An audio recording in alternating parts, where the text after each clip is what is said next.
Dalam Islam, sholat menempati posisi yang sangat fundamental. Dalam ungkapan hadits misalnya, ia disebut sebagai tiang agama. Orang yang menegakkannya, dianggap telah menegakkan agama.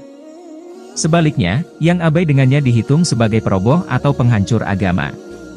Ini tak berlebihan karena untuk mewajibkannya saja, kalau dilihat dari sejarah pensyariatannya, Allah Ta'ala tetapkan pada momentum mikraj Nabi Muhammad Shallallahu Alaihi Wasallam.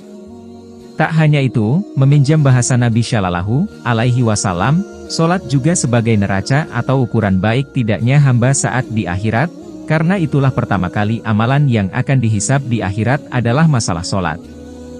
Nabi Muhammad sendiri menjadikan sholat sebagai penenang hati atau pelipur lara. Buktinya, setiap kali menghadapi situasi yang pelik, maka beliau menunaikan sholat. Pernah juga beliau berkata kepada Bilal, "Buatlah diriku rileks wahai Bilal dengan sholat." Oleh karena sholat adalah amal yang sangat fundamental, maka dalam Al-Quran maupun Sunnah, ada ancaman keras bagi yang melalaikan bahkan meninggalkannya. Dalam surah Al-Mudatsir ayat 42-43, salah satu sebab orang dimasukkan neraka sakar adalah karena dia bukan bagian dari orang yang menunaikan sholat.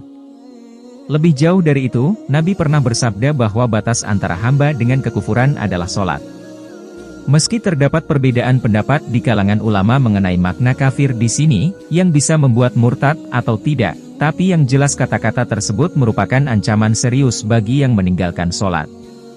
Imam Az-Zahabi dalam buku, Al-Kaba Insinyur, meletakkan yang meninggalkan sholat sebagai dosa besar yang keempat.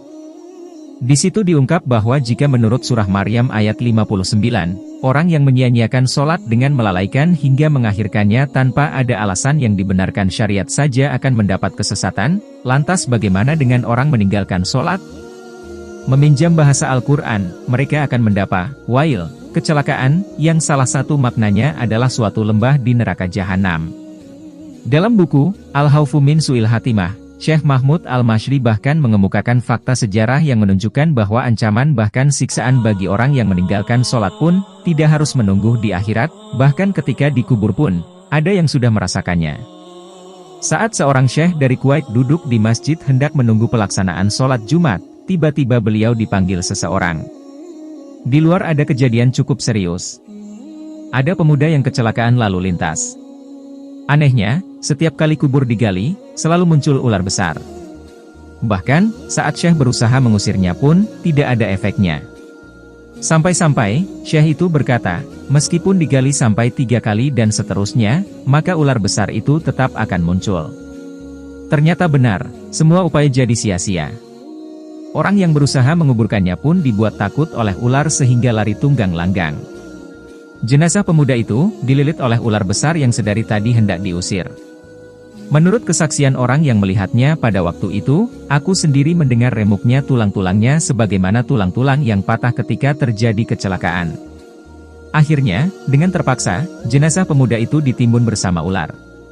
Setelah ia dimakamkan, sang syekh dan muridnya mencoba menemui keluarganya, dan menanyakan bagaimana keadaan pemuda itu ketika masih hidup. Tidak ada yang aneh. Selama hidup, dia memiliki perangai baik dan patuh pada orang tua.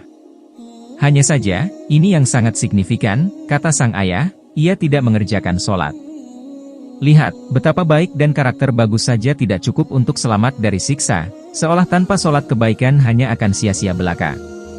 Terlepas dari benar atau tidaknya kisah itu, yang jelas, meninggalkan sholat bagi muslim adalah dosa besar.